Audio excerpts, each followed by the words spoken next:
Hi, I'm Andrew Torres, and this is Naked Mormonism.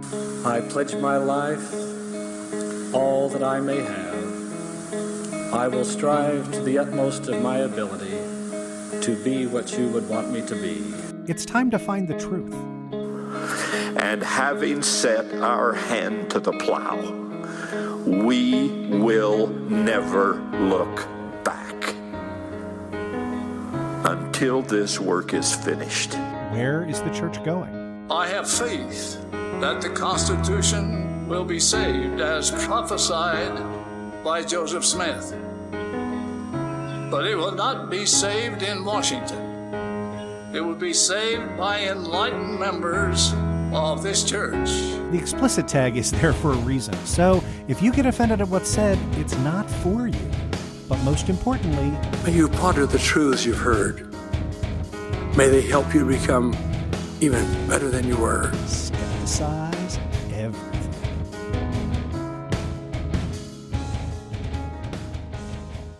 Welcome to episode 74 of the Naked Mormonism Podcast, the Serial Mormon History Podcast.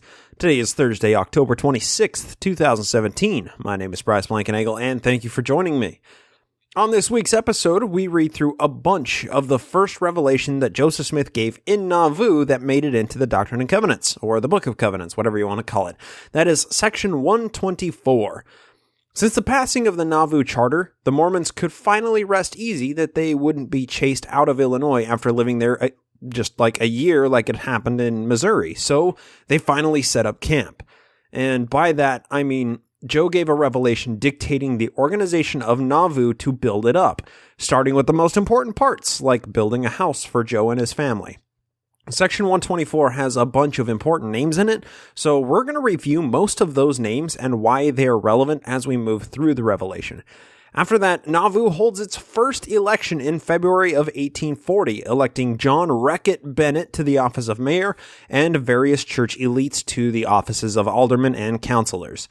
Joe finally had a legally sanctioned theocracy with no looming threat of a Missouri militia to come and take it away like had happened 2 years ago. Let's get to it.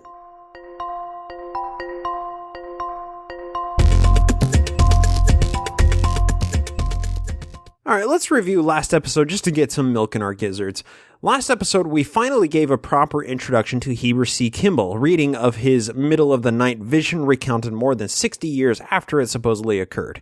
We went on to read a letter by Wreck-it Bennett sent to the Mormon leadership announcing the passing of the Nauvoo Charter, complete with a list of politicians the Mormons should favor when the next election cycle lapsed.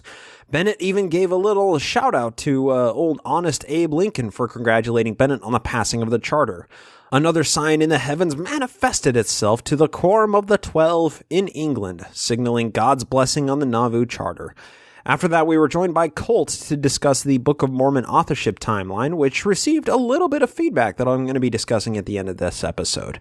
There's lots of history to get to, so no interview segment or anything, so let's eat some of this meat. As the scriptures say, they must have milk before meat. First off, we had a ton of feedback about Heber C. Kimball from last episode. I mean, wow. So thank you all so much for participating and giving Heber C. Kimball a proper name or nickname. And this was a hard decision because there were so many good entries. So before revealing Kimball's name, I have to give a few shout-outs to honorable mentions. We had Heber Believer. I like that. Maybe even adding Belieber in there too. And that's from Janice.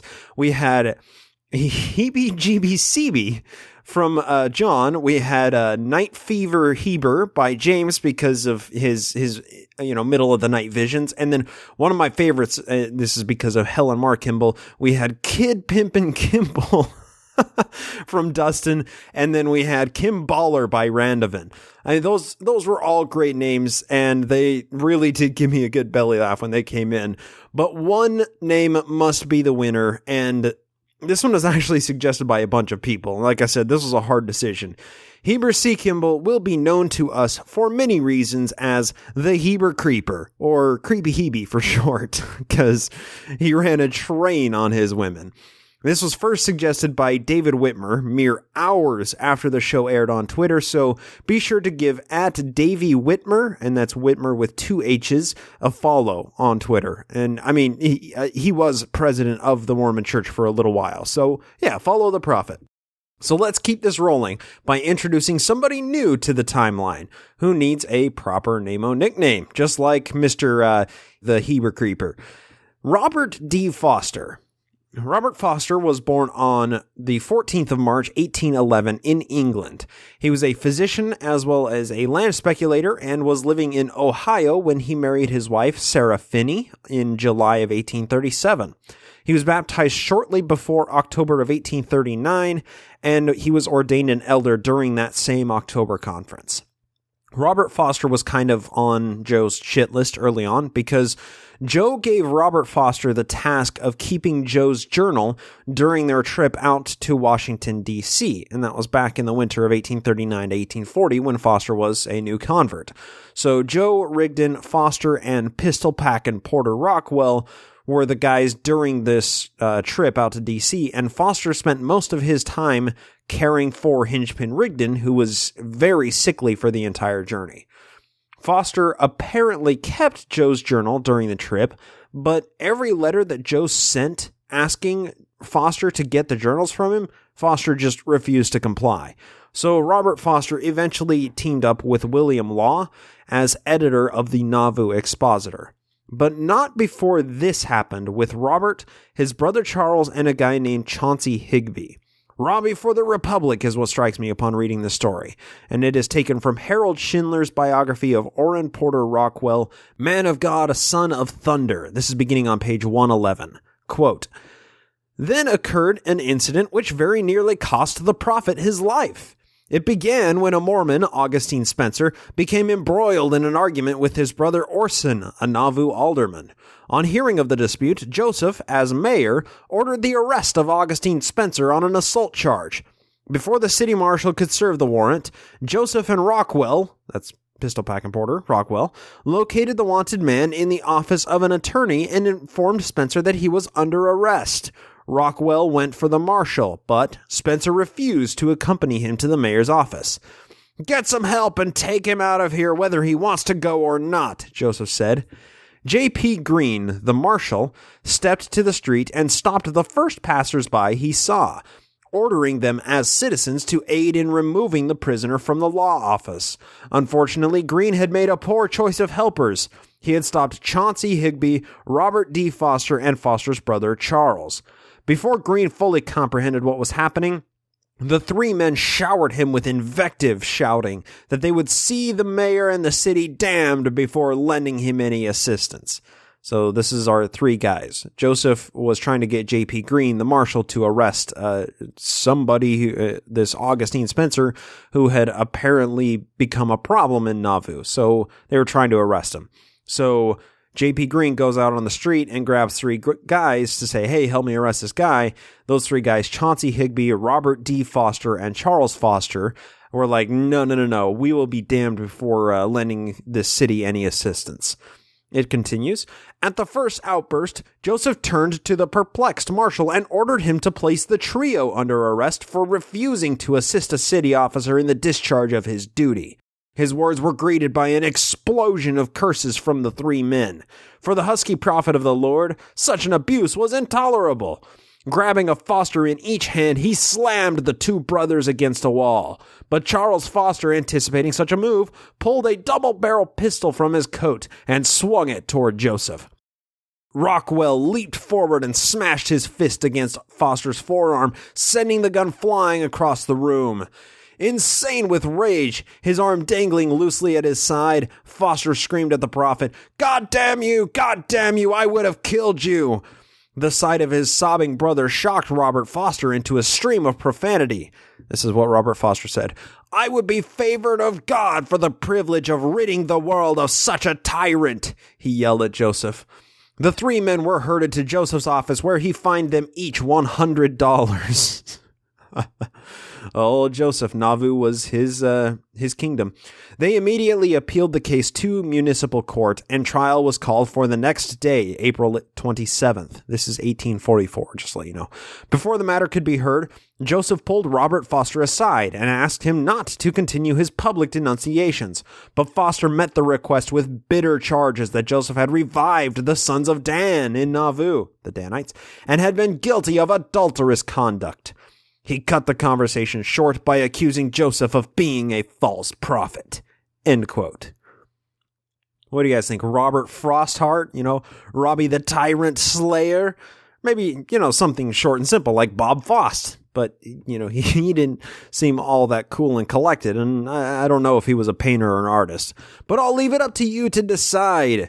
Tweet your best Namo nickname for Robert D. Foster with hashtag Namo nickname, or you can email at nakedmormonism@gmail.com, or you can get to that same email address by going to the website nakedmormonismpodcast.com and put in your favorite suggestion in the contact form, and the winner will get a shout out on the next episode, and that's how we will know Robert D. Foster from now on. So let's get into more of the historical timeline here. The Nauvoo Charter had passed.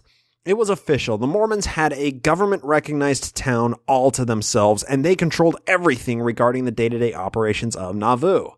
For the previous decade, the Mormons had mostly moved to areas that were already settled and just situated themselves in, kind of a parasitic symbiosis with the local populations.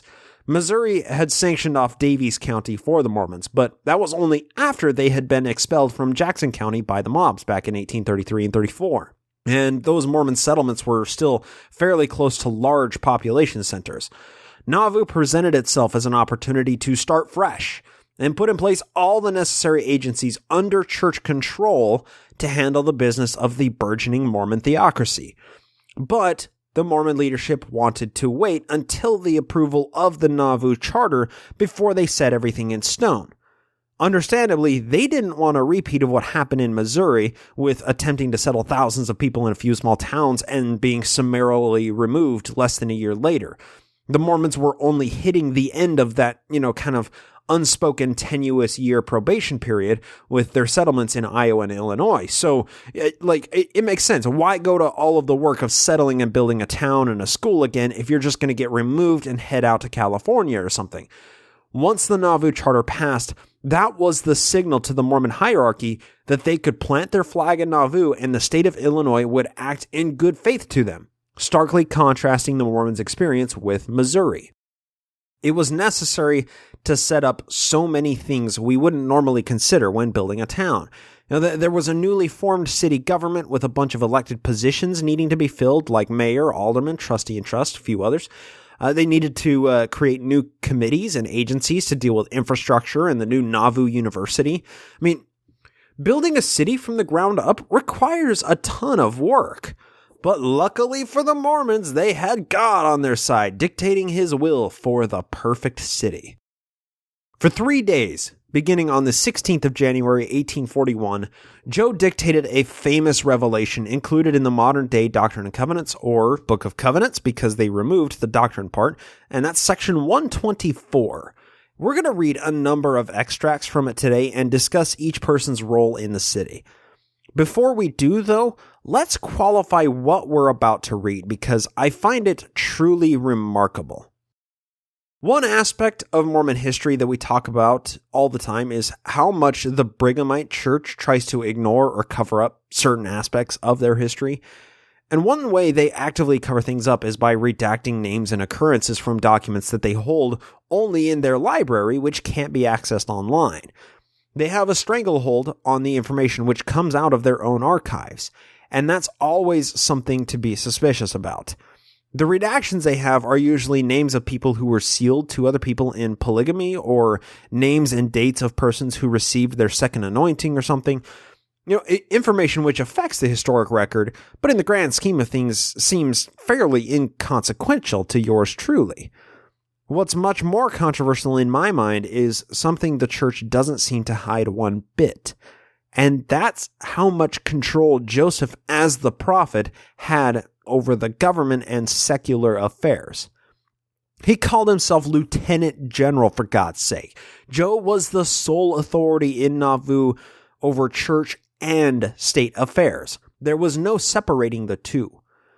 The church makes hardly any effort to cover up this incredibly salacious aspect of Mormon history when Joe was in constant, stark conflict with the First Amendment of the Constitution. Legally speaking, anyway, I find the government aspects of early Mormon history to be where the controversy truly lies. This section 124 we're about to deconstruct exhibits an incredible confluence of early Mormon church and state government being the same entity, and the will of God directing Joe and the other leaders through divine revelation on specific aspects of creating the Nauvoo city government. There are some interesting line items included here with amazing specificity. And it's nice when God can be specific enough to tell us, the value to set a company's stock at or something. This was the first revelation included in the Book of Covenants that Joe had in over a year. The last revelations he gave were from Liberty Jail Cell, and that was almost 2 years prior to this revelation. Starting with verse 1 of section 124 from the Book of Covenants. And I'm reading this from the 1844 version, as early as I possibly can, not the 2013. Verse 1, verily, we're reading a lot of this. We're going to go with the drinking game. Verily, drink, thus saith the Lord unto you, my servant Joseph Smith. I am well pleased with your offering and acknowledgments which you have made. For unto this end I have raised you up, that I might shew you forth my wisdom through the weak things of the earth.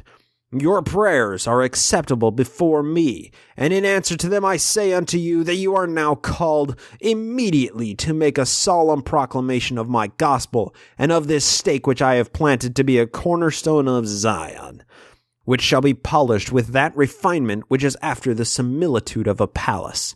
This proclamation shall be made to all kings of the world, to the four corners thereof, to the honorable president-elect and the high-minded governors of the nation in which you live, and to all the nations of the earth scattered abroad. So this is a declaration Joseph is making, saying, thus saith the Lord, in the name of God, to the kings and the high-ranking government officials of the world, to the four corners of the earth. So this is very important in setting up a lot of structures when it came to the Nauvoo government. Let it be written in the spirit of meekness, and by the power of the Holy Ghost, which shall be in you at the time of writing of the same. For it shall be given you by the Holy Ghost to know my will concerning those kings and authorities, even what shall befall them in a time to come. And again, verily, drink, I say unto you, let my servant Robert B. Thompson help you to write this proclamation, for I am well pleased with him, and that he should be with you. Robert B. Thompson was a fairly early Mormon member, and he was serving as Joseph's scribe at this time. And he will be exiting our timeline come August of 1841. Let him therefore hearken to your counsel, and I will bless him with a multiplicity of blessings. Let him be faithful and true in all things from henceforth. He shall be great in my eyes. But let him remember that his stewardship will I require at his hands. Again, let my servant John C. Bennett, that's Wreck-it Bennett, of course, help you in your labor in sending my word to the kings and people of the earth, and stand by you, even you, my servant Joseph Smith, in the hour of affliction, and his reward shall not fail if he receive counsel. And for his love he shall be great, for he shall be mine if he do this, saith the Lord. I have seen the work which he hath done, which I accept if he continue, and will crown him with blessings and great glory. It's amazing that God, writing this, using Joseph Smith as a mouthpiece, couldn't see a mere 16 months into the future from here. I mean, it's just amazing. And again, I say unto you that it is my will that my servant Lyman White, that's General Lyman White, this guy, there's a lot about Lyman White. He was a very daunting figure, served as a general over the Missouri militia, a very important individual. And when I say Missouri militia, I mean the Army of Israel, or the Danites, the Mormon Missouri militia, not the actual state-sanctioned Missouri militia. So the Mormon mob, I should say. So that's Lyman White.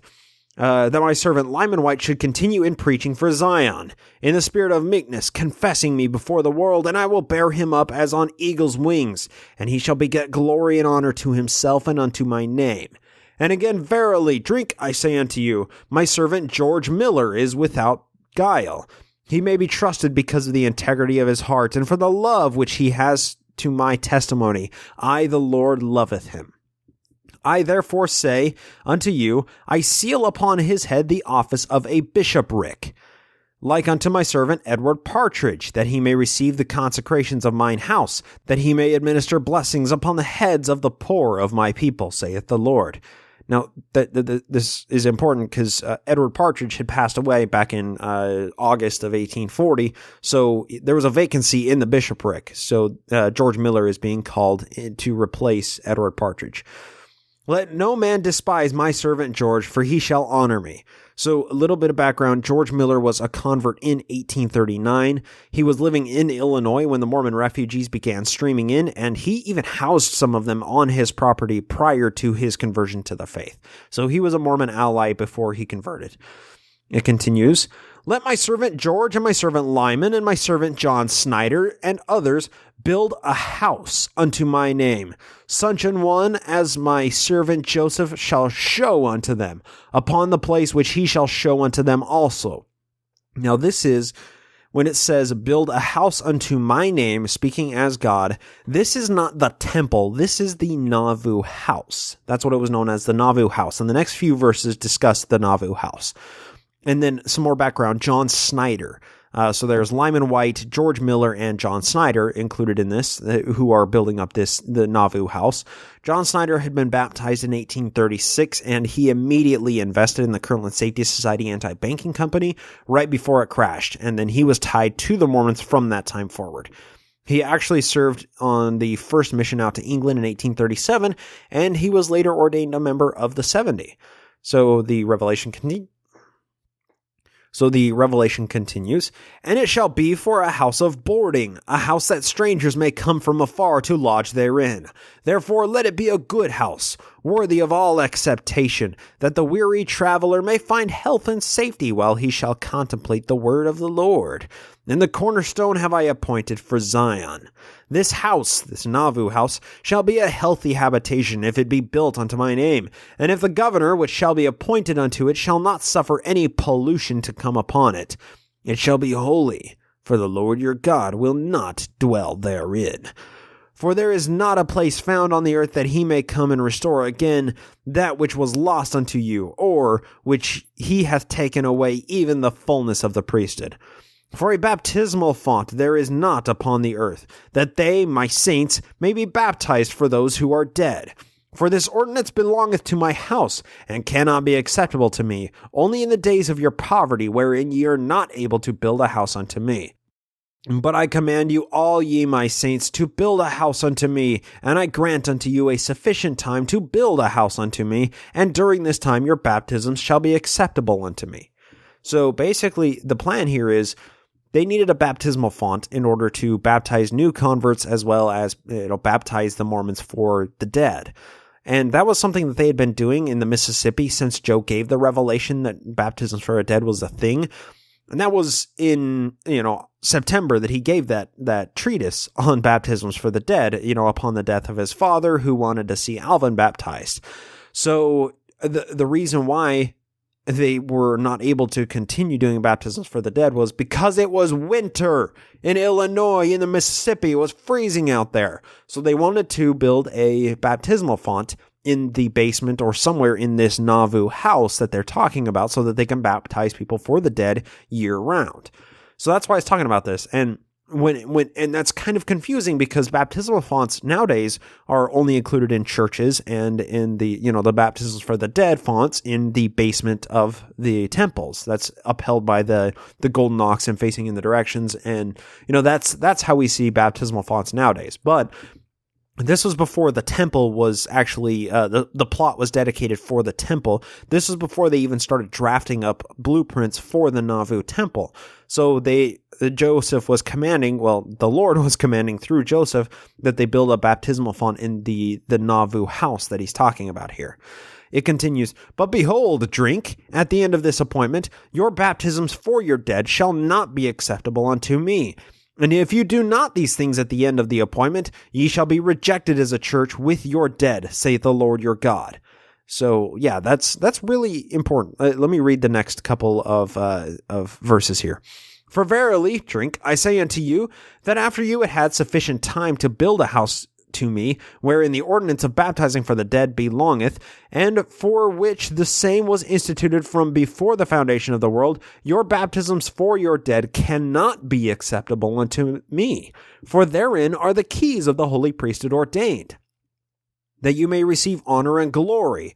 Then it goes on for a bunch of verses talking about the importance of the Nauvoo house and then conducting washings and anointings and baptisms for the dead in this Nauvoo house. So this is the appointment. The Lord said, "I will give you sufficient time to build the Nauvoo house," which is going to be a place to rest the weary traveler, have this baptismal font where they can do washings and anointings, so on and so forth, prior to the actual temple being done. And God said, "You can continue to do baptisms for the dead because I'm going to give you a timeline that you have to complete the Nauvoo house. Then, if you don't complete it in that timeline, all of the baptisms for the dead that you've done up to that point will be nullified." Let's see, what is it? Your baptisms for the dead cannot be acceptable unto me. And yeah, that's pretty much it. "And ye shall be rejected as a church with your dead, saith the Lord your God." So it was really important to get this Nauvoo house built. So it continues on a little bit here. "And now I say unto you, as pertaining to my boarding house, which I have commanded you to build for the boarding of strangers, let it be built unto my name, and let my name be named upon it, and let my servant Joseph and his house have place therein from generation to generation." There we go. Now we're getting at why it's so important to build the Nauvoo house. "Let my servant Joseph and his house have a place therein."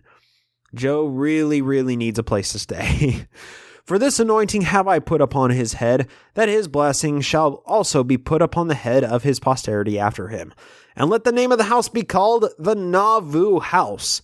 And let it be a delightful habitation for man, and a resting place for the weary traveler, that he may contemplate the glory of Zion and the glory of this cornerstone thereof, that he may receive also the counsel from those whom I have set to be as plants of renown and as watchmen upon her walls." So that's how important the Nauvoo house is. And obviously this is really important to build this and do so properly. Have a few people who are invested into it, make sure that it is completed by the given timeline, make sure there's enough space for Joseph and his family to live where he can take meetings from emissaries from long, far away lands and whatnot. So God really wanted to see that this house was built. So he laid some structure down in order to make that happen. "Behold, verily," we even got a double drink in here, "I say unto you, let my servant George Miller, and my servant Lyman White, and my servant John Snyder," who we've talked about, "and my servant Peter Haas," a very recent convert, "organize themselves and appoint one of them to be a president over their quorum for the purpose of building that house." So this is smart. They're setting up a separate committee that's going to oversee building the Nauvoo house. "And they shall form a constitution whereby they may receive stock for the building of that house." Oh, now they are monetizing and creating, they are speculating on a building that they have yet to even break ground on. That's just great. So the people who are building the house, who are physically overseeing this, you're going to get stock in it.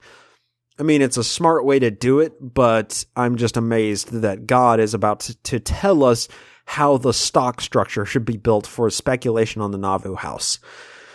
"And they shall not receive less than $50 for a share of stock in that house.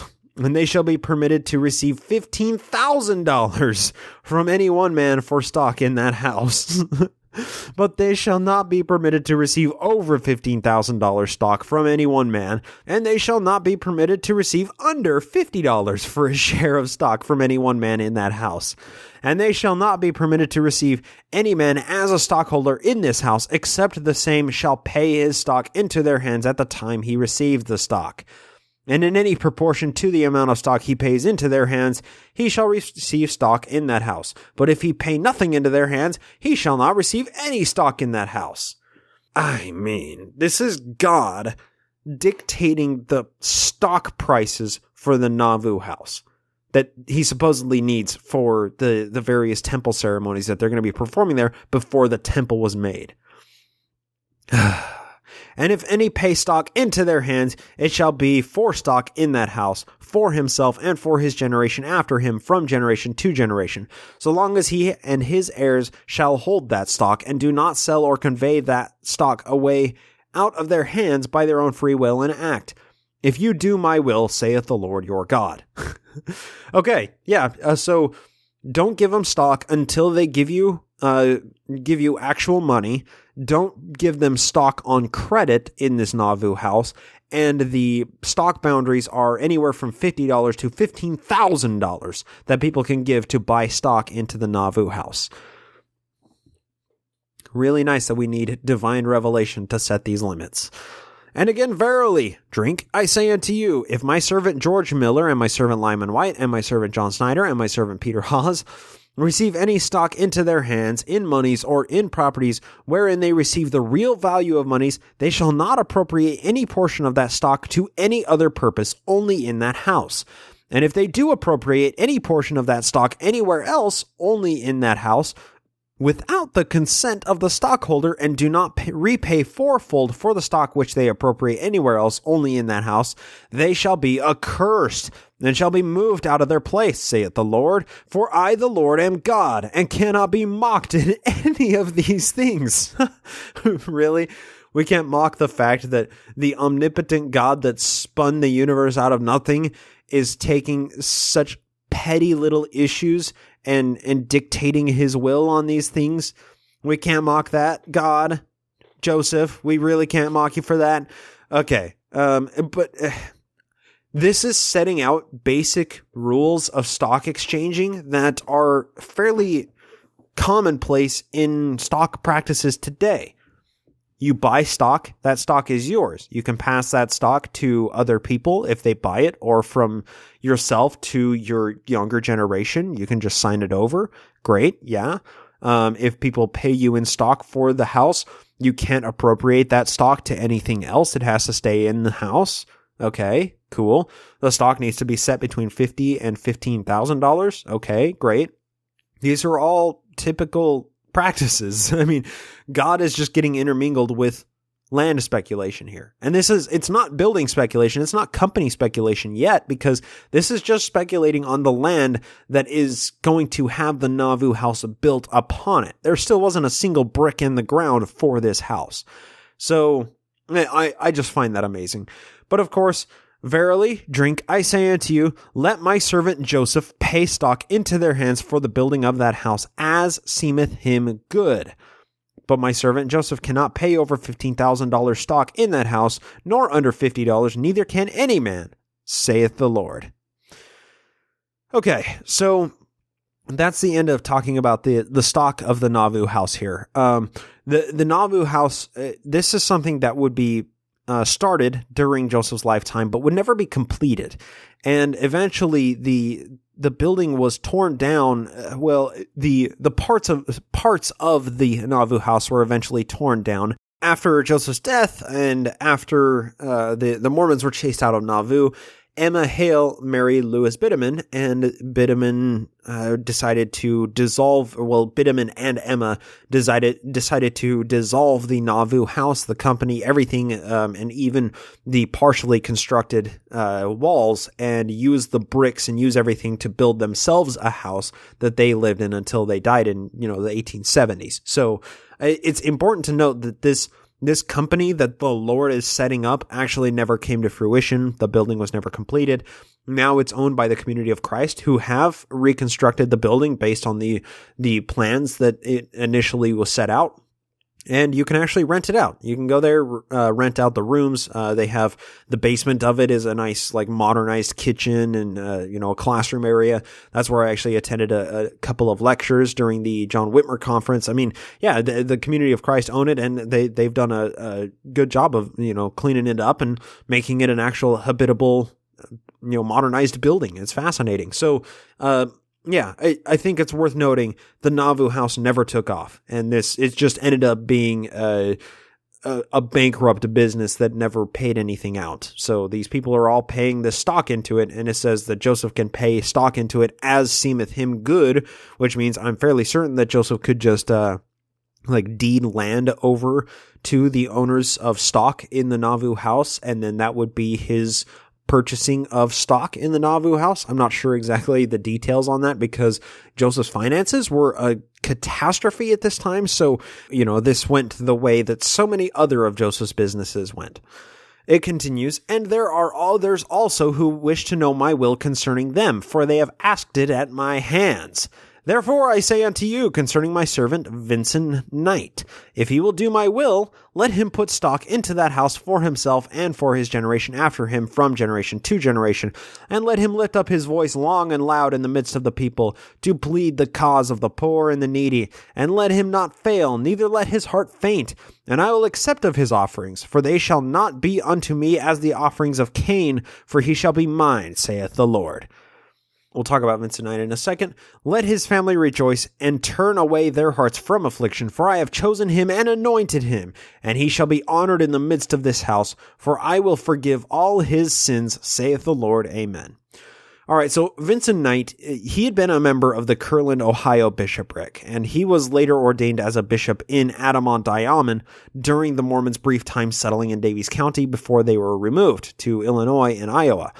Joe designating Vincent Knight as bishop and also telling him to be mindful of the poverty-stricken saints were cause and effect. Remember, at this time, the primary function of the bishop was coordinating the logistics of the church's storehouses, which stocked supplies for the Mormons that were needing welfare. Vincent Knight would be dealing with the poorest Mormons and trying to somehow provide for them from the church's storehouse of goods, which wasn't a thing since the last storehouse was raided and dissolved in Missouri. It's weird how Mormon communalism doesn't seem to work very well, especially when it's practiced on a scale of thousands of people. So, of course, it moves on from Vincent Knight. Verily, drink, I say unto you, let my servant Hiram, that's Hiram Smith, put stock into that house, that's the Nauvoo house, of course, as seemeth him good, for himself and his generation, and after him from generation to generation. Let my servant Isaac Galland put stock into that house. This is the same Isaac Galland that completely screwed over the Mormons with his land speculation and selling them the half-breed tract in Iowa, among other land properties that he had basically false deeds that he sold to the Mormons on contract. And it was chaos. The New York Land Speculation Company was truly an issue for the Mormons, for the state of Illinois, for the state of Iowa, and this is something that the seeds of problems are only being planted this early on in 1840-41 that will they're going to ripen by 1844 and 45, and things get chaotic. And this is eventually one of the main reasons why the Mormons were chased out of Nauvoo and Illinois. Let my servant Isaac Galland put stock into that house, for I the Lord loveth him for the work he hath done, and will forgive all his sins. Therefore let him be remembered for an interest in that house from generation to generation. Of course, God's commanding Isaac Galland to buy stock in the Nauvoo house speculation. Let my servant Isaac Galland be appointed among you, and be ordained by my servant William Marks, and be blessed of him to go with my servant Hiram to accomplish the work that my servant Joseph shall point out to them, and they shall be greatly blessed. Okay, William Marks is a really fascinating character in Mormon history. He actually hasn't distinguished himself above and beyond other trusted leadership up to this point, but as we progress through Nauvoo, William Marks will steadily become more and more important. Marks was one of the few of the leadership who, like, Hinchpin Rigdon, viciously hated polygamy. And he and Rigdon were actually very good friends until Rigdon kind of shrunk away from the scene in late 1842 to 43, at which time Marks argued that Rigdon didn't deserve his position as one of the presidents of the church due to inactivity and just lack of involvement. However, after the death of Joe and Hiram in Carthage, Marks was one of the very few advocates for Rigdon being the rightful successor to Joe's empty throne. Marks was soon disabused of these notions, and he went out to Beaver Island to serve as a counselor to James Strang. So we're going to talk more about William Marks as he occasionally crops up throughout our timeline. It goes on to say, "Let my servant William Marks pay stock into that house as seemeth him good, for himself and his generation from generation to generation. Let my servant Henry G. Sherwood pay stock into that house as seemeth him good, for himself and his seed from generation to generation." So Henry Sherwood had been a member of the church since 1832, and he was basically involved in every large event of the church with the exception of Zion's Camp. He would soon be designated as the Nauvoo City Marshal, and he was one of the many leaders of the Nauvoo Legion, and he would be one of the people in the first pioneer group headed out to Utah in 1847. So Henry G. Sherwood. As I said at the introduction, this Revelation 124 is has a ton of names all throughout it. So this is why I keep describing these people, because knowing their role in the larger scheme of things helps to contextualize the information we're reading here. Continues on, this is verse 27 out of the 44 version. "Let my servant William Law pay stock into that house for himself and his seed after him from generation to generation. If he will do my will, let him not take his family unto the eastern lands, even unto Kirtland. Nevertheless, I the Lord will build up Kirtland, for I the Lord have a scourge prepared for the inhabitants thereof." Okay. So William Law, we're going to talk about him in coming episodes and give him a proper name or nickname. But basically, through the butterfly effect, William Law got Joe and Hiram killed after Joe had propositioned William and Jane Law to be swingers with him and Emma. Apparently, William Law was planning to move back to Kirtland, but Joseph said, "Do not take your family to the eastern lands, to Kirtland, because I'm going to build up Kirtland, but I have a scourge prepared for the people there." And, that's what many of the members of Kirtland said when the Mormons moved out to Missouri. They said that, "I didn't leave the church left me." There were still quite a few members of the Mormon religion living in Kirtland, Ohio at this time that didn't make the exodus to Missouri and subsequently to Illinois at this time. Martin Harris was one of those people. So it's just worth noting that William Law was one of these people who thought, yeah, maybe Kirtland was better back in Kirtland. Well, I'm not sure. Anyway, "Therefore let my servant William put his trust in me and cease to fear concerning his family, because of the sickness of the land.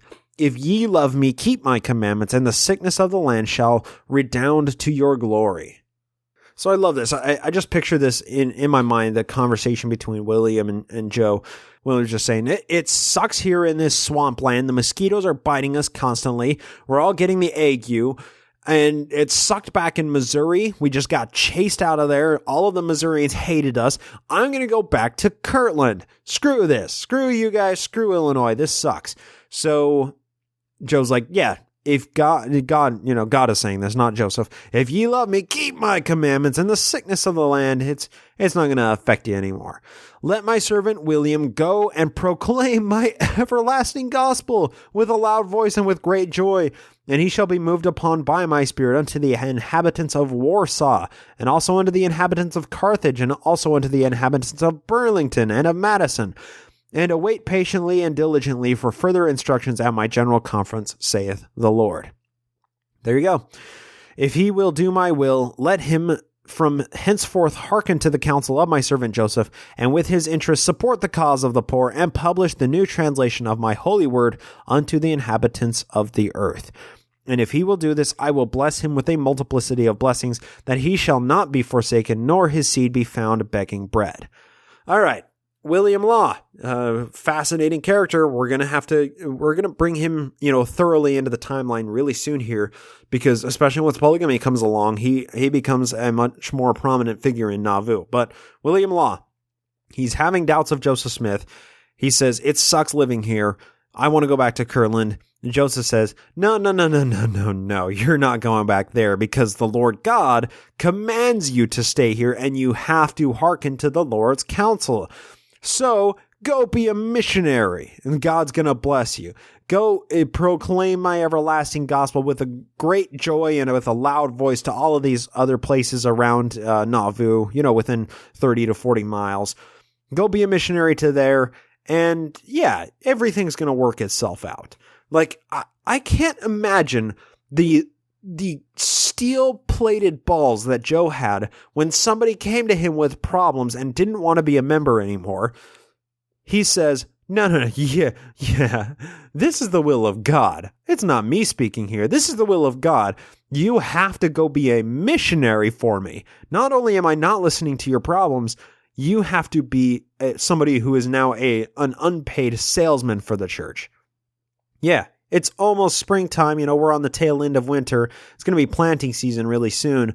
This is the perfect time for you to be nowhere near a farm, out preaching the gospel and trying to sell my damn books of Mormon. It's just amazing. It really is. So after that, Joe actually sets up his own leadership. Now, there was a vacuum left behind by the death of Big Daddy Cheese. That's Joseph Smith Sr., and that needed to be filled by the person whom Big Daddy Cheese had designated to fill his position, and that was Hiram Smith.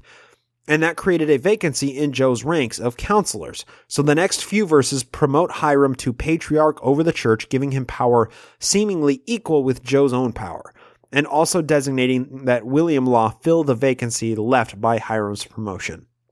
It says, "And again, verily, drink, I say unto you, let my servant William Law be appointed, ordained, and anointed as a counselor unto my servant Joseph, in the room of my servant Hiram, that my servant Hiram may take the office of priesthood and patriarch, which was appointed unto him by his father, by blessing and also by right.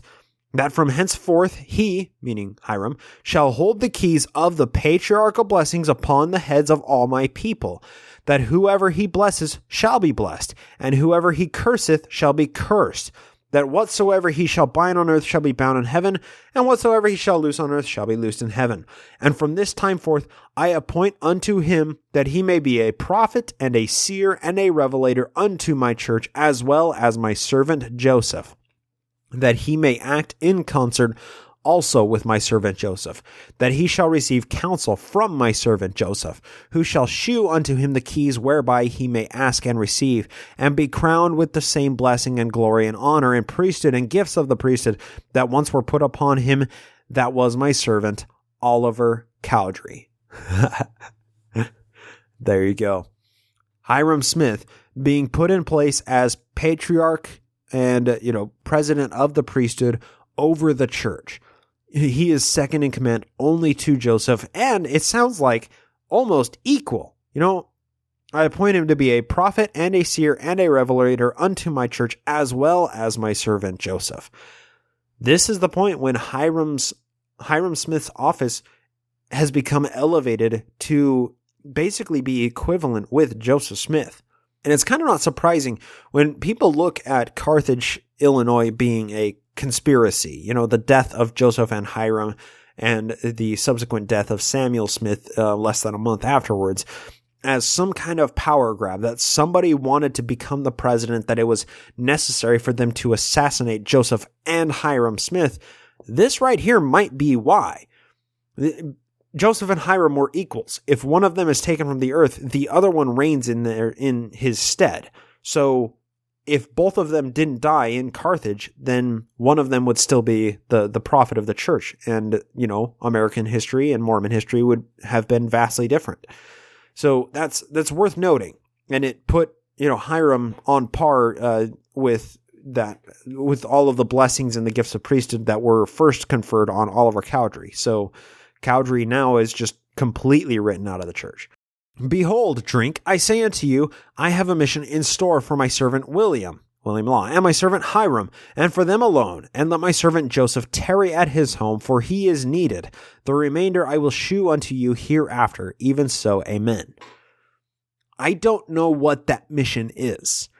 I truly have no idea what that mission is, or maybe we'll find out in subsequent episodes, but maybe that was Joseph's little wink and nod saying, "Hey, William, Hiram, we're going to come up with a new revelation really, really soon, and it requires me to tarry at home for a little while, and then I'm going to tell you all about it afterwards."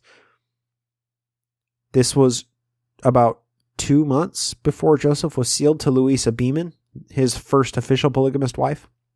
So I'm just saying, I don't know if there's cause and effect here or if this mission has any correlation or relation to polygamy, but whatever this mission is, I hope we're going to find it out soon. And again, verily, drink, I say unto you, if my servant Sidney Rigdon will serve me to be counselor unto my servant Joseph, let him arise and come up and stand in the office of his calling and humble himself before me. And if he will offer unto me an acceptable offering and acknowledgments and remain with my people, behold, drink, I the Lord your God will heal him, that he shall be healed, and he shall lift up his voice again on the mountains and be a spokesman before my face. Let him come and locate his family in the neighborhood in which my servant Joseph resides. And in all his journeyings, let him lift up his voice as with the sound of a trump, and warn the inhabitants of the earth to flee the wrath to come. So Sidney Rigdon even gets his own little mention in this revelation, D&C 124, because Sidney Rigdon was becoming less and less involved with Joseph and with the church. His name is appearing on fewer and fewer meeting minutes and vote takings in the High Council. Sidney Rigdon was just slowly shrinking away into his own sickness. And that sickness, unfortunately, is a bit of a mystery. People don't know if he was just continually fevered from ague or if he was more susceptible to some of the typical sicknesses that were circulating. But I tend to see this as more of a mental illness or a mental disorder at this time. Sidney Rigdon, in my opinion, and this is just from the little bit that I know about Sidney Rigdon, I feel like he was probably in a very depressive episode at this time. He had tried so many times to give everything he had to the church. He had been completely fucked over by Joseph and by the Missouri militia and by so many people. And then he had this soul-breaking moment when he was in the Liberty jail where he basically went crazy for a few-month period at a time. And then, off and on, he was in these depressive episodes and losing his mind. And then he was released from prison because he gave such a powerful oration and made such a good case that he was ill. And then after that, Joseph used him to go meet with the president, but Sidney Rigdon was too sick to make the journey. He just stuck around home, or stuck around wherever he was staying, along with Robert D. Foster. You have to wonder how deeply sowed and how much or how well rooted his seeds of doubt were when it came to Joseph Smith, because Rigdon is just less and less involved throughout this whole time. So here it is, Joseph saying, through, as the mouthpiece of God, Sidney Rigdon, if you stand up and serve me to be counselor like you used to be, you're going to be healed, you make an offering to me, and you're going to be restored to your former glory, basically. Oh, and also move your family into my neighborhood. And he did. Sidney Rigdon was torn. He actually wanted to go back to Pittsburgh at this time, but Joseph gave him this commandment from God that you need to relocate yourself into the neighborhood in which my servant Joseph resides. And he did. He lives just right, about 2.5 blocks away from the Nauvoo house that Joseph was building, as well as the Nauvoo mansion, which were just across the street from each other. Really fascinating to see this. Let him, meaning Hingepin Rigdon, assist my servant Joseph, and also let my servant William Law assist my servant Joseph in making a solemn proclamation unto the kings of the earth, even as I have before said unto you. And if my servant Sidney will do my will, let him not remove my family unto the eastern lands, but let him change their habitation, even as I have said. And actually, it might have been that Rigdon wanted to relocate back to Kirtland, too, because he still had a lot of friends there that were members of his church before they were converted to Mormonism when he teamed up with Joe. So, I don't know if he was planning to go back to Pittsburgh at this time or back to Kirtland. I'm not sure if there's any way to tell that. There may have been a letter exchange where he was talking with people from Kirtland asking if he can come back, but I'm not aware of any of that, and I don't seem to recall any particulars about that out of Richard Van Wagner's book biography on Sidney Rigdon. So that is interesting. William Law and Rigdon. We want to go back to Kirtland. No, God commands you can't. Oh, Joseph. Behold, drink. It is not my will that he shall seek to find safety and refuge out of the city which I have appointed unto you, even the city of Nauvoo. Verily, drink, I say unto you, even now, if he will hearken to my voice, it shall be well with him. Even so, amen. Okay, so the next few verses are actually pretty confusing, and you're going to hear the name Robert D. Foster. That who is the person who's the subject of this week's Namo Nickname feature. And it talks, this revelation, these verses out of this revelation, talk about building a house for Joe. But this is not talking about the Nauvoo house that was discussed at length in the earlier verses. So this next set of verses, we're talking about the Nauvoo mansion, not the Nauvoo house, which Joe and Emma moved into on the 31st of August, 1841. Keep this in mind.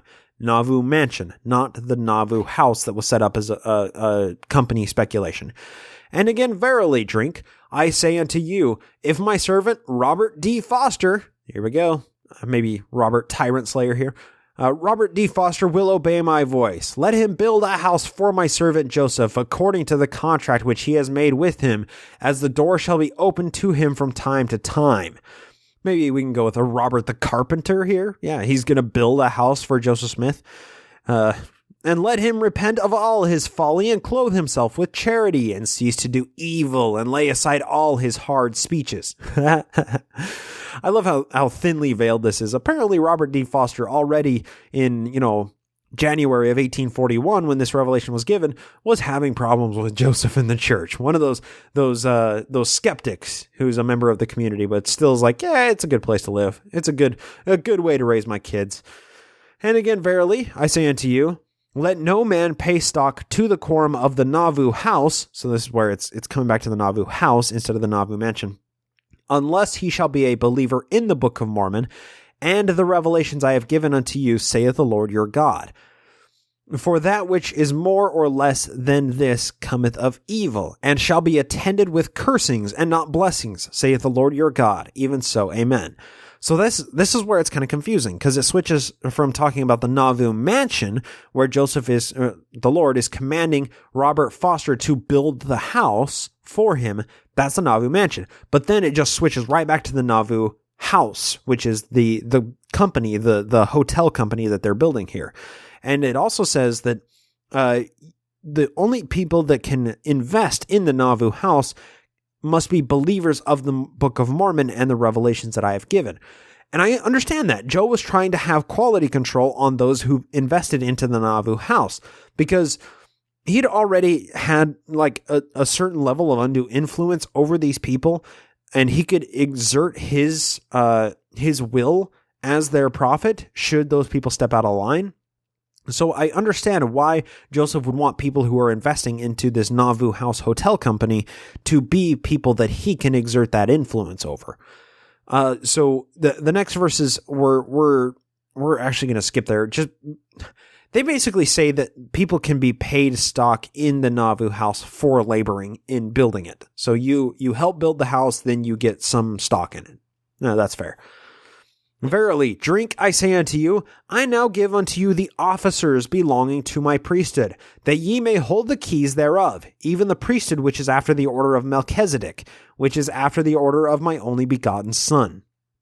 Now, this is very crucial to the organization of the church here. This is resetting, basically. This is setting up the organization of the church hierarchy here. First, I give unto you Hiram Smith to be a patriarch unto you, to hold the sealing blessings of my church, even the Holy Spirit of promise, whereby ye are sealed up unto the day of redemption, that ye may not fall, notwithstanding the hour of temptation that may come upon you. I give unto you my servant Joseph, to be a presiding elder over all my church, to be a translator, a revelator, a seer, and a prophet. I give unto him for counselors my servant Sidney Rigdon, and my servant William Law, that these may constitute a quorum and first presidency to receive the oracles for the whole church. All right, Hiram Smith, patriarch over the church, an officer belonging to the priesthood and after the order of Melchizedek. Then you have Joseph Smith as the presiding elder with counselors Sidney Rigdon and William Law. These guys who are wanting to leave, Joseph's like, no, let me just tuck you right quick back under my wing. I give unto you my servant Brigham Young to be a president over the 12 traveling council, which 12 hold the keys to open up the authority of my kingdom upon the four corners of the earth, and after that to send my word to every creature. Now, Brigham Young is now the president over the 12 traveling council. I can't recall if he was actually designated as president over the council prior to this, but this is, like I said, this is kind of a reset button. We're going to talk about that in a second. So it also elects the traveling council. Now, it didn't call them the 12 apostles at this time. It does later on, but it says the 12 traveling council. Those are the 12 basically missionaries of the church, but they're also the quorum of the 12 apostles, as they're referred to later in this as well as today. Now it says they are Heber C. Kimball, Parley P. Pratt, Orson Hyde, William Smith, John Taylor, John E. Page, Wilford Woodruff, Willard Richards, and George A. Smith. Then it says David Patton, who was a member, I have taken unto myself, behold his priesthood, no man taketh from him, but verily, I say unto you, another may be appointed unto the same calling. So that's important. David Patton was the 12th member of this Quorum of the 12, but David Patton, as you may remember, ran in like a badass at the Battle of Crooked River and was immediately shot in the gut. And he proceeded to bleed out and die from his injuries a number of hours after the Battle of Crooked River. So that's David Patton. I had taken him unto myself, but Joseph said, Joseph said, these are synonymous at this point, that his priesthood hasn't been taken from him and it can't be taken from this earth, basically. So later on, I'm going to appoint somebody else in his place. So there are only 11 apostles at this time, with Brigham Young as the presiding president over the quorum of the 12 traveling council, the 12 apostles. And again, I say unto you, I give unto you a high council for the cornerstone of Zion. And these are the members of the high council, as is said. Samuel Bent, H.G., that's Henry G. Sherwood, George W. Harris, Charles C. Rich, Thomas Grover, Newell Knight, David Dort, Lewis Dunbar Wilson, Seymour Brunson. I have taken unto myself, no man taketh his priesthood, but another may be appointed unto the same priesthood in his stead. And verily drink, I say unto you, let my servant Aaron Johnson be ordained unto this calling in his stead. And then the rest of the High Council, David Fulmer, Alpheus Cutler, and William Huntington Sr. Now, here is where they were filling another vacuum in this quorum of the High Council. And again, I say unto you, Don Carlos Smith to be president over a quorum of high priests. So now Don Carlos Smith, Joseph's youngest brother, is being ordained a president over the quorum of the high priests, which ordinance is instituted for the purpose of qualifying those who shall be appointed standing presidents or servants over different stakes scattered abroad. And they may travel also if they choose, but rather be ordained for standing presidents. This is the office of their calling, saith the Lord your God. Now, okay, and then it also says, I give unto him Amasa Lyman and Noah Packard for counselors, that they may preside over the quorum of high priests of my church, saith the Lord. So now we have the quorum of the high priests, who are not the same as the quorum of the traveling council, the quorum of the 12 apostles, because the 12 apostles basically can act as a proxy server for the church. They can go to a place, they can set up a church and run that church and operate with the sanction of the headquarters church from, Zion, from wherever they designate Zion to be, Nauvoo at this time. So Don Carlos Smith is now the president over this quorum of the high priests. It says the high priests can travel around, but basically these are the middle managers of the church. The high priests are the guys who are the boots on the ground. They handle anything that is, going on in the church. So, and of course, Joseph puts his own little brother, youngest brother, into the leadership position over that president of the quorum of the high priests. It's a monarchy here. A monotheocracy? Moniocracy. I don't know.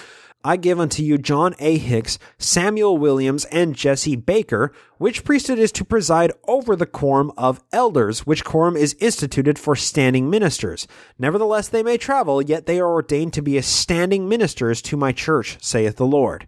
Okay, So these are the quorum of the presidents that are going to preside over the elders' quorum. And then it goes on to say, and again I give unto you Joseph Young, that's Brigham Young's brother, Josiah Butterfield, Daniel Miles, Henry Harriman, Zerah Pulsifer, Levi Hancock, James Foster to preside over the quorum of the 70s, which quorum is instituted for traveling elders to bear record of my name in all the world, whenever the traveling high council, my apostles, shall send them to prepare a way before my face. Now, it says, okay, so this is the thing. Here it says, the traveling high council, comma, my apostles, comma, shall send them to prepare. So the quorum of the 70s are basically a sales force. They are the missionaries sent to proclaim, to bear record of my name in all the world, wherever the traveling high council shall send them.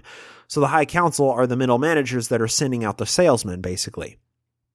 And it is weird because it says the traveling council, my apostle, or the traveling high council, my apostles. So that would probably be the traveling high council being the quorum of the 12 that Brigham Young and Heber C. Kimball are presiding over, because they are currently traveling. They are currently in England, and Joseph is designating them as being the guys. And whatever those apostles send the quorum of the 70, that will be the sales force. And then Joseph goes on to say, the difference between this quorum and the quorum of elders is that one is to travel continually and the other is to preside over the churches from time to time. The one has a responsibility of presiding from time to time and the other has no responsibility of presiding, saith the Lord your God. And it says, okay, it says the difference between this quorum and the quorum of the elders is that one does this, one does this. And he doesn't designate which one is which, so it's kind of confusing here. It's kind of a shame that this is setting up so much of church hierarchy, and there's some ambiguity about it. But basically, from my understanding here is the quorum of the elders, they don't have the power to preside. The quorum of the 70s have the power to preside when they are traveling. And again, I say unto you, I give unto you Vincent Knight, Samuel H. Smith, and Shadrach Roundy, if he will receive it to preside over the bishopric. A knowledge of said bishopric is given unto you in the book of the Doctrine and Covenants. And again I say unto you, Samuel Rolfe and his counselors for priests, and the president of the teachers and his counselors, and also the president of the deacons and his counselors, and also the president of the stake and his counselors. Okay, so what we are reading right now is the establishment of the Mormon hierarchy the way we see it today. We have the patriarch over the church, that would be Hyrum Smith. Then we have the presidency of the church, Joseph Smith, Hinchpin, Sidney Rigdon, William Law. Then we have the traveling quorum of the 12, which are the 12 counselors, or the apostles, as it calls them later. That's going to be Brigham Young as president over them, and then the 12 counselors that it named. Then we have the quorum of the high priests, or the high council, sorry, not the high priest, but the high council, which operates underneath the quorum of the 12 apostles. So in that, Don Carlos Smith was made president with his 2 counselors. And then we have the quorum of the 70s, which operates basically as the sales force to be directed by the traveling council, the quorum of the 12 apostles, which has its presidency as well. Then we have underneath that the quorum of the bishopric, and the bishopric was basically set out as the local leadership to handle like very menial ecclesiastical affairs. And that's quite similar to how it works today when it comes to the bishopric and their role in small wards and branches today. Because all of these wards, they are like the lowest level of management. They handle the church's welfare program, and that's how bishops were initially set out, was to handle the logistics of the bishop's storehouse. And now, since these are the people who are giving out goods out of the bishop's storehouse, they are also going to be the people who are, the very lowliest boots on the ground. They are the traction on the soles on the boots of the ground, basically. And they are the people who handle and meet on a day-to-day basis with people that need assistance from the church. And then underneath the bishopric, we have the counselors and Samuel Rolfe and his counselors. He is over the quorum of the priests. Then we have the teacher and his counselors, and also the president of the deacons and his counselors. And it doesn't give us actual names of those people, but it does have this hierarchy. Patriarch, presidency, 12 apostles, high council, quorum of the 70, bishopric, priests, teachers, deacons. That's how this entire superstructure is set up. And finally, this is the foundation of the church, and it took this long for Joseph to get to the point where he was able to set up this superstructure in place. I mean, what's crazy is up until this point, the church had just been kind of menial parts that were kind of thrown together in some way to try and make it function in order to serve a specific need. Now that all of those needs were apparent to Joseph, he said, all right, we're going to build this entire thing basically from the ground up. We're going to reinstate the people who have already been instated in these positions, and we're going to basically recreate the wheel in order to have once and for all a structure that's set out that the church can operate on into perpetuity. And this is when it happened, and this is the same organizational structure that the Brighamite Church uses today.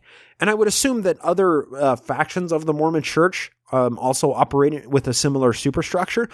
But it did take 11 years after Joseph, founded his church in 1830 for this structure to be put in place. That was April of 1830. This is January of 1841 when he's finally putting all of this together. So it took a long time for Joseph to understand what patchwork of management is going to actually function in order for it to be, revealed into place in this D&C 124 and actually set out the church government system.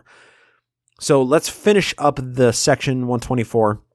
The above offices I have given unto you, and the keys thereof for helps and for governments, for the work of the ministry and the perfecting of my saints. And a commandment I give unto you, that you should fill all these offices and approve of those names which I have mentioned, or else disapprove of them at my general conference.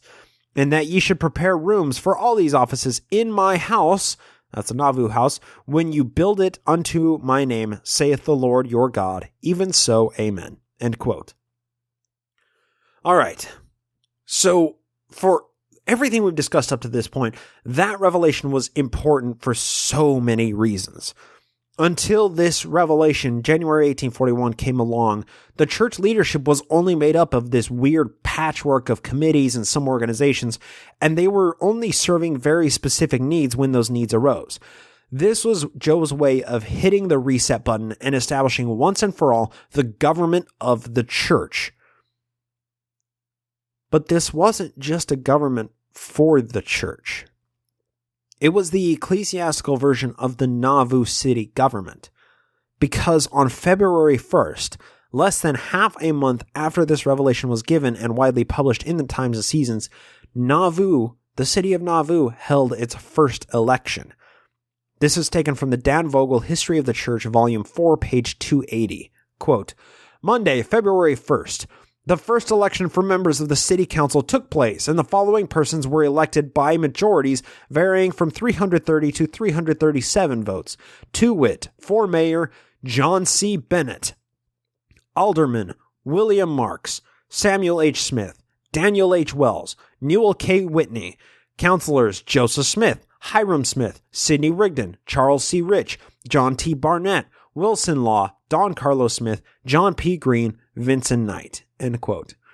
And later from that same page, quote, at a meeting of the Church of Jesus Christ of Latter-day Saints at this place on Saturday, the 30th day of January, AD 1841, I was elected sole trustee for said church to hold my office during life, invested with plenary powers as sole trustee and trust for the church, to receive, acquire, manage, or convey property, real, personal, or mixed, for the sole use and benefit of said church. Signed, Joseph Smith. End quote. Did you recognize some similar names in Joseph's revelation from, section 124 and those of the elected officials in Nauvoo?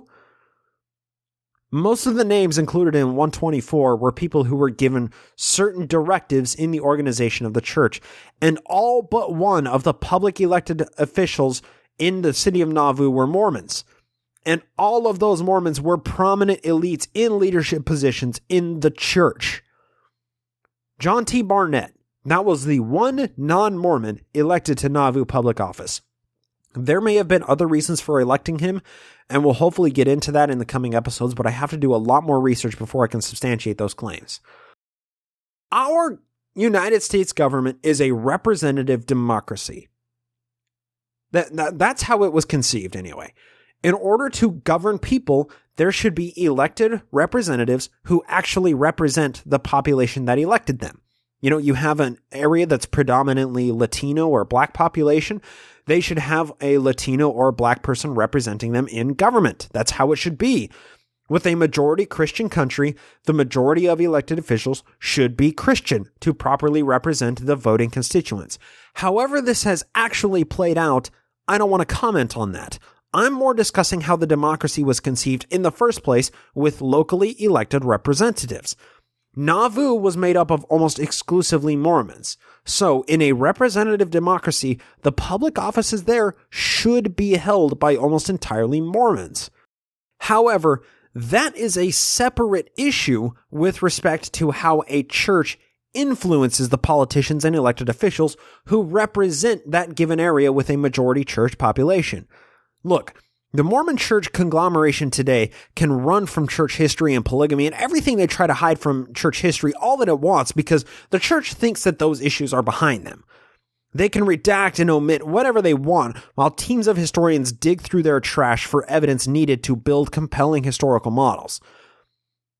The Mormon impact on government is something infecting every piece of Mormon history.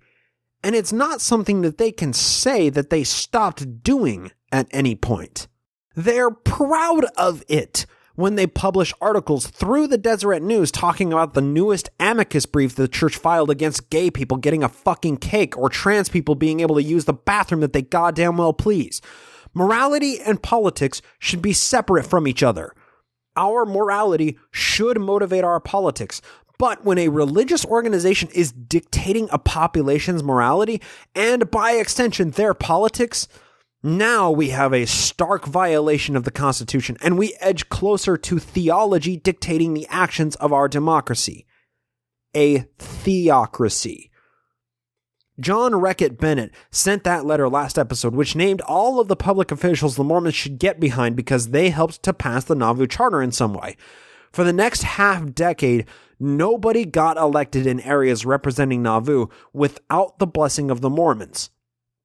If we chase that line of influence, that means Joe was the sole mind dictating who would and would not get into government. If anybody wanted to get elected, they had to pay the Mormons some kind of obligation to gain their favor. It wouldn't be for another 110 years until the Johnson Amendment was written into the IRS tax code, which makes it illegal for churches to endorse or oppose political candidates. But the sentiment still existed. And most religious people back then as now realized that a government with a solid wall of church-state separation required good faith practices among religious officials and government officials to at least not be overt in their influence over each other. To really understand the nature of what I'm talking about here, I offer a few interesting examples from that most correct book that Mormons venerate. If you happen to be playing along with the drinking game, this episode you are about to die. 3 Nephi chapter 3, verse 18. Now the chiefest among all the chief captains and the great commander of all the armies of the Nephites was appointed, and his name was Gidgiddoni. Now it was the custom among all the Nephites to appoint for their chief captains, save it were in their times of wickedness, someone that had the spirit of revelation, and also prophecy. Therefore this Gidgiddoni was a great prophet among them, as also was the chief judge. Now the people said unto Gidgiddoni, Pray unto the Lord, and let us go upon the mountains and in the wilderness, that we may fall upon the robbers and destroy them in their own lands. But Gidgiddoni saith unto them, The Lord forbid! For if we should go up against them, the Lord would deliver us into their hands. Therefore we will prepare ourselves in the center of our lands, and we will gather all our armies together, and we will not go against them, but we will wait till they shall come against us. Therefore, as the Lord liveth, if we do this, he will deliver them into our hands. General Gidgiddoni, the great prophet in 3 Nephi. Now from Alma 43. Starting with verse 16. Now the leader of the Nephites, or the man who had been appointed to be chief captain over the Nephites, Now the chief captain took the command of all the armies of Nephites, and his name was Moroni. And Moroni took all the command and the government of their wars. And he was only 25 years old when he was appointed chief captain over the armies of the Nephites. But it came to pass, as soon as they had departed into the wilderness, Moroni sent spies into the wilderness to watch their camp. And Moroni, also knowing of the prophecies of Alma, sent certain men unto him, desiring him that he should inquire of the Lord whither the armies of the Nephites should go to defend themselves against the Lamanites. And it came to pass, that the word of the Lord came unto Alma, and Alma informed the messengers of Moroni that the armies of the Lamanites were marching round about in the wilderness, that they might come over into the land of Manti, that they might commence an attack upon the weaker part of the people. And those messengers went and delivered the message unto Moroni. Once again, General Moroni, Captain Moroni, as it sort of tentatively calls him, getting intelligence from the prophet, and his actions are dictated by the prophet. This is from Alma 51, starting with verse 15. And it came to pass, that he sent a petition with the voice of the people unto the governor of the land, desiring that he should read it, and give him, meaning Moroni, power to compel those dissenters to defend their country, or to put them to death. For it was his first care to put an end to such contentions and dissensions among the people. For behold, this had been hitherto a cause of all their destruction. And it came to pass, that it was granted according to the voice of the people. And it came to pass, that Moroni commanded that his army should go against those kingmen, to pull down their pride and their nobility, and level them with the earth, or they should take up arms and support the cause of liberty. Yeah. Go against those kingmen, the dissenting political party, to take all their stuff and bring them to the level of the earth, or you can come up and take arms and fight with us. And it came to pass, that the armies did march forth against them, and they did pull down their pride and their nobility, insomuch that as they did lift their weapons of war to fight against the men of Moroni, they were hewn down and leveled to the earth. And it came to pass, that there were 4,000 of those dissenters, political dissenters, who were hewn down by the sword, and those of their leaders who were not slain in battle were taken and cast into prison, for there was no time for their trials at this period. End quote. These are the people. These are the prophet kings that Joe wrote about in the Book of Mormon. In the religious text, Mormons uphold as the divine word of God. These prophet kings like Alma, Nephi, Gidgiddoni, and Moroni, they all committed atrocities. We would drone strike the fuck out of any of these people today, but they're treated as great holy warrior prophet kings, replete throughout the Book of Mormon. Anytime a Mormon says they love the Book of Mormon and they follow its teachings, be happy that they don't really know their Book of Mormon all that well, because theocracies were how the Book of Mormon operated. And a theocracy is what Joseph Smith had successfully built. Nauvoo had an education system, its own army, along with a few dissenters who were just put out of the way. And it was led by the elite of the church, all looking to Joe for direction, who would later crown him king over the entire world. Let that shit sink in. Next time you're talking to a Mormon, ask them if what is in the Book of Mormon is a system that will create the most good for the most people. Is a theocracy really a society in which we want to live? What level are we willing to allow religions to dictate our politics and government before it's too far? Once we've determined a religion is influencing government too much, how does one go about taking that power back without becoming one of the kingmen who experienced genocide at the hands of Lieutenant General Prophet Moroni? Yeah, we can point and laugh at the God of the Old Testament or the passages in the Quran which command genocide over and over, but the Book of Mormon doesn't have 2,000 or 1,400 years of antiquity to justify its horrible content. It was written in the 19th century on free American soil by a man who had successfully set himself up a theocratic throne in Illinois and was poised to become a warlord with his own army and harem of women. Joseph Smith said of himself that he would become a second Muhammad unto his generation when the Missouri persecution was too much for him to handle. This is your guy, Mormons? This is who you sing praises to for communing with Jehovah? Any person who claims themselves to be fundamental or Orthodox Mormon, or even a follower of the Book of Mormon's teachings, is a person who either doesn't truly understand their own religion and religious texts, or they do understand their religion and should be justifiably condemned for believing such horrible and damaging things from an earlier ignorant generation of society. By using science and logic alone, we can disabuse those people of their own ignorance, and we owe it to our greater society to stand united against any form of religious theocracy.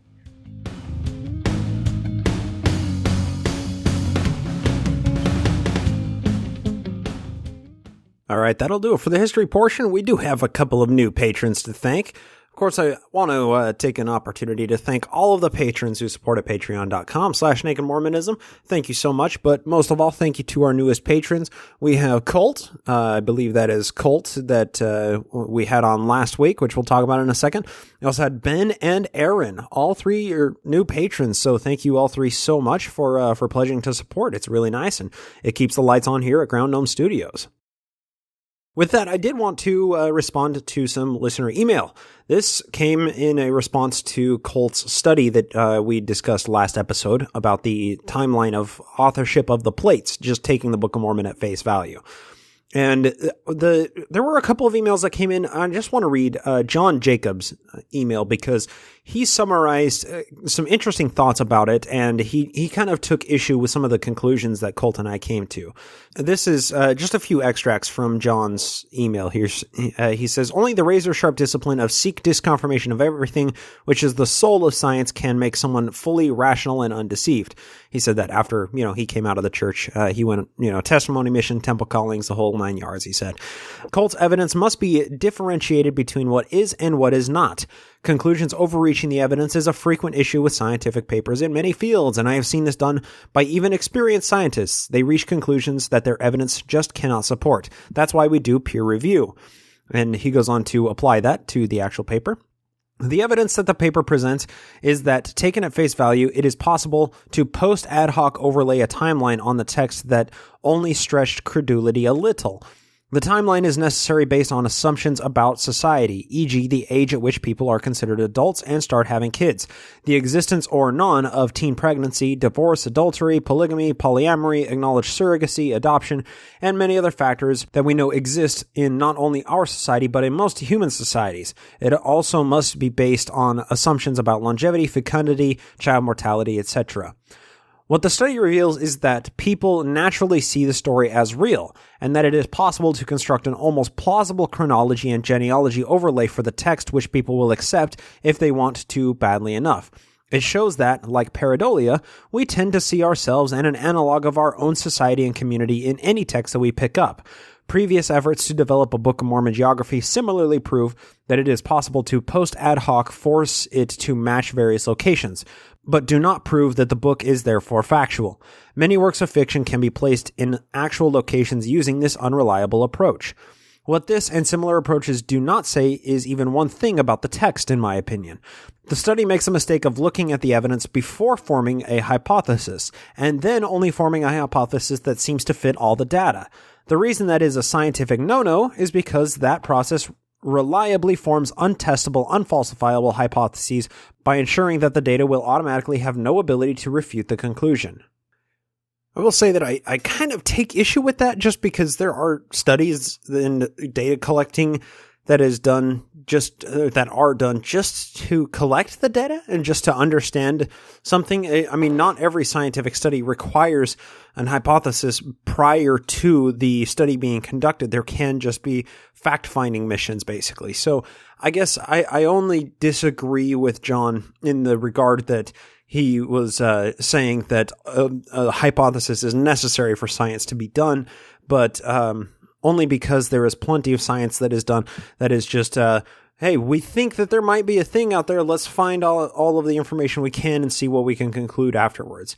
So he goes on to say, so what should we do instead? Hypothesize first. For example, this one, the Book of Mormon records an actual historical human society. That's a hypothesis. What, if anything, should confirm this? Well, if the above is true, then the Book of Mormon will have an entirely consistent narrative and timeline as a necessary but insufficient condition. Reference the existence of fictional epic literature. In addition, the Book of Mormon must have an internally consistent narrative of the society's population numbers, technology, agricultural practices, and political structures, as all these things are necessary conditions of human populations. Further, the Book of Mormon must be in concordance with testable archaeology and anthropology, including population genetics. If it fails any of these tests, it must be regarded as a fictional work. Now, I can agree with that. Now, he poses a second hypothesis. Another one, the Book of Mormon is an intentional forgery expertly constructed. Here, I am at a loss to develop any means of directly testing this hypothesis using the text. I can only observe that obvious errors or fact-checkable details may seem out of place in an expertly crafted deception. So basically, you get the point of John's email. He just took issue with the conclusion that Colt and I came to when we were talking, and that's that obviously a learned man of some sort put a fair amount of effort into creating and weaving a somewhat consistent story arc that involved passing the plates from one person to the next without any massive gaps in the timeline. So I can totally agree with John there, and we were just kind of musing on the study that Colt had put together. We didn't, obviously he didn't come to it with any sort of hypothesis. It was just an information gathering exercise, which I think holds a fair amount of value in the realm of trying to apply science to history and apply science to works of literature at to whatever level that we possibly can do that.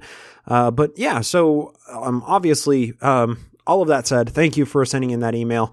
Just in conclusion, he said, but in each case, we must seek the disconfirming evidence, and only upon a lack of such evidence accept conditionally the hypothesis. That's how we do science, and it is the single most reliable way of knowing things that has ever been devised. Everything else is no better than guessing, and often much worse. Wonderful way to wrap up the email, and I could not agree more with you. Science is the only way we can know a thing. And that was a really well put together email, John, and he and I went back and forth on a couple of exchanges there. So, all right, that is going to do it for us for today. Of course, we have to thank the people who keep everything running behind the curtain, and that is going to start off with thanking Julie. Thank you so much, Julie, for being the social media guru and posting up and responding on the Facebook and Twitter pages. It really helps out a lot. Thank you to Jason Camo for providing the music used in the show that you're hearing right now. You can go to aloststateofmind.com to hear more of his music there. Thank you so much to Andrew Torres of the law offices of P. Andrew Torres, as well as the Opening Arguments podcast. He provides the legal counsel that we use at Ground Gnomes LLC to keep it all on the up and up. Thank you so much, of course, once again to the patrons who support the show and get access to the Patreon exclusive special feed with lots of extra episodes. And of course, most importantly, thank you to all of the wondiferously beautiful listeners out there, once again, for lending me your ear. Hope to talk at you next time, here on the Naked Mormonism Podcast.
preceding podcast is a production of Ground Gnomes LLC, copyright 2017, all rights reserved.